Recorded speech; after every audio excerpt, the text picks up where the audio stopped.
वेगळा थोडासा प्रश्न वेगळा आहे. आपण सुद्धा म्हणजे हक्काची लढाई लढताय आणि आदिवासी समाजवादींची मुलं महिनाभरापासून साखळी उपोषण करत होती. नाशिकला देखील त्या मुलांचं आंदोलन झालं. परभणीत देखील उपोषणाला होते. मोठा मोर्चा पण इथे निघाला त्यांच्या जागांसाठी, नोकऱ्यांसाठी. डोंगर दऱ्यात राहणारे लोक आहेत, याच्यासाठी आपण काय प्रश्न उचलणार आहात का आदिवासींसाठी? का नाही उचलणार? मला जर त्या पोरांनी येऊन सांगितलं काय अडचणी आहेत, मागं लागलोच म्हणून समजायचं. मी जातपात पाळत नाही भाऊ.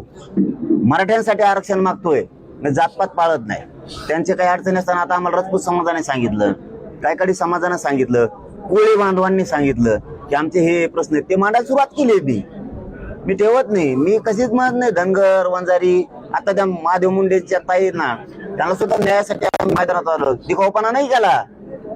जातवान जर असतो ना, कट्टर जातीवादी जर असतो तर म्हणलं असतो मोर्चात आलो, बैठकाला आलो, आता न्याय मिळाला, मी काय करू. त्यांच्या 3 मागण्या होत्या, 6 दिवसाच्या आतच कडीला लावल्या. पुन्हा मी तसलं दलित असो मुस्लिम असो जातीवाद नाही करत, फक्त माझ्या लेकराला आरक्षण मागतो. तर ते आता फडणवीसांनी काही लोक पेरलेत, जातीवादी म्हणा आणि मग ओबीसी मराठ्यात दुरावा निर्माण करायचा. पण माझं ओबीसी बांधवांना हात जोडून विनंती आहे, तुमच्यात आणि आमच्यात विनाकारण हे सरकार वाद पेटवत आहे. मराठ्यांनी ओबीसीच्या अंगावर जायचं नाही आणि ओबीसीने सुद्धा यायचं नाही. आपण शेवटी भाऊ आहे, त्या गावात राहावं लागतंय, आपल्या सुखादुखात राहावं लागतंय. कोणाचं ऐकून आपण अजिबात नाराजी अंगावर घ्यायचा नाही. आमचं हक्काचं आरक्षण आहे, तेच आम्ही घेतोय. हेही ओबीसी बांधवाला सांगतो. आमच्या नोंदी आहेत ते आम्ही घेतोय. आमचा 7/12 सापडला म्हणल्यावर आमचं वावर आम्ही घेणार. आमचं गॅजेटियर आहे, सरकारी नोंदी आहेत ते आम्ही घेतोय.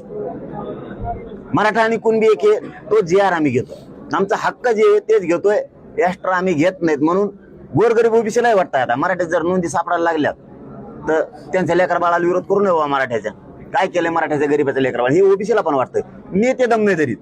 त्याच्यामुळे त्यांना काय वळवळ करायची, आरडायचं आरडू द्या. आम्ही त्यांना दोषच देत नाहीत कुणालाच. याला दोषी फक्त फडणवीस साहेब आहेत, ते लोकांना पुढे घालतात.